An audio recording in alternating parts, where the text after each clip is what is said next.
जय श्री गणेशाय नमः। दर्शकों, आइए सुनते हैं चौथ माता की व्रत कथा। एक देवरानी जेठानी थी। जेठानी अमीर थी, उसका परिवार भी बड़ा और पूरा भरा था। देवरानी गरीब थी, इतनी गरीब की जेठानी की सेवा टहल करके गुजारा करती थी। जो कुछ चूनी चोकर मिल जाता उसे अपनी झोपड़ी में आकर पकाकर खा लेती। फूटे घड़े से पानी पीकर टूटी चारपाई पर सो जाती। सुबह उठकर फिर जेठानी की सेवा करने चली जाती। साल भर का त्योहार आया। देवरानी भूखी प्यासी जेठानी की टहल करती रही।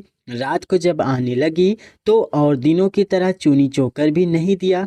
खाली हाथ झोपड़ी में आई। खेत से बथुआ तोड़ लाई। थोड़े से चावल के कण ढूंढकर इकट्ठे किए।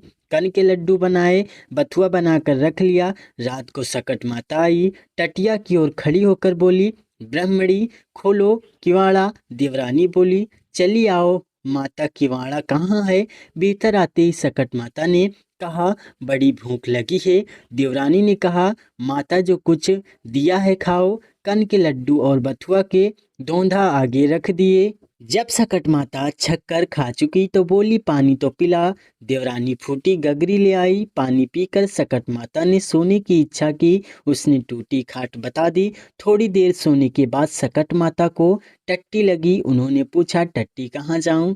देवरानी ने कहा, माता सारा घर लिपा पुता है, जहाँ चाहो बैठ जाओ। सारे घर में टट्टी ही टट्टी कर दी, फिर भी अभी पूरी तरह निपट नहीं पाई। पूछा, अब कहाँ जाऊं? देवरानी ने कहा, अब मेरे सिर पर करो। उन्होंने उसके सिर से पांव तक टट्टी से नहला दिया और चली गई। सुबह जब देवरानी उठी तो सारी झोपड़ी कंचनमय हो गई। चारों तरफ सोना ही सोना बिखरा पड़ा था। जल्दी जल्दी बटोर कर रखने लगी, पर सोना चुकता ही नहीं था और वह रखते रखते थक गए। इधर जब समय से देवरानी नहीं पहुंची तो जेठानी बहुत बिगड़ने लगी। जेठानी बोली, कल त्योहार था, सारा काम पड़ा है। और देवरानी जी कहा, अभी पता नहीं है। उसने अपने लड़के को भेजा और कहा, जाकर फौरन बुला लाओ। लड़के ने जो खबर दी तो जेठानी का जी धक से रह गया। दौड़ी दौड़ी पहुंची, देखा चारों तरफ सोना ही सोना बिखरा पड़ा है।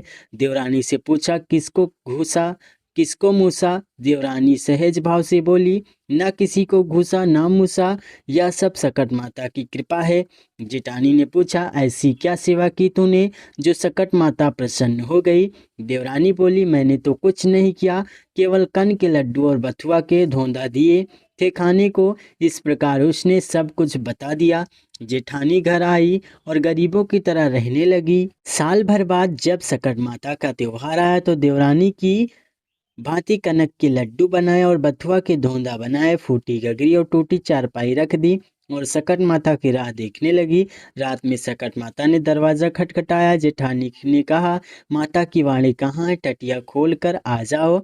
सकट माता ने जो पिछले साल देवरानी के साथ किया था वही सब किया। जेठानी ने कहा, माता जो कुछ है खाओ पियो, तुमसे कुछ छिपा तो नहीं है। सकट माता ने खाया पिया और टांग फैलाकर सोई और आधी रात को घर तथा जेठानी को टट्टी से नहला दिया और माता चली गई। सुबह हुई, लड़के बच्चों ने देखा चारों तरफ गंदगी ही गंदगी फैली है। जेठानी भी गंदगी से नहाई निकली। चलना कठिन था, सारा घर बदबू से भर गया। उन्होंने कहा, तुमने क्या किया? जेठानी ने खिसिया कर देवरानी को बुलाया।